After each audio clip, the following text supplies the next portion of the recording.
Salut! Noroc. Vreau o tunsoare. Sigur, nu-i problem. Ai făcut vreo programare?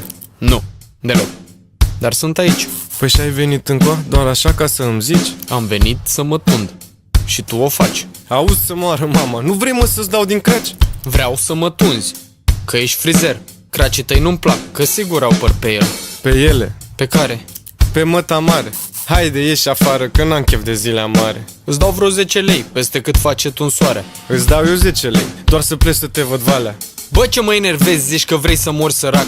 Eu îți dau de muncă și tu refuzi că ești ocupat. Am un om pe scaun și încă 2 care mă așteaptă. 3 sunt la intrare și încă 4 la mansardă. Tund o săptămână, n-am băut un pic de apă și acum apar și tu? Vreau doar tunsoarea, un pic scurtată. Îți scurtez eu 2 palme dacă nu pleci mai rapid. Bine, hai că plec, dar nu mă întorc, atât îți zic. Auzi nici după domnul ăsta? 10 minute? Bine, am ieșit. Dumnezeu să te ajute. Bă, da,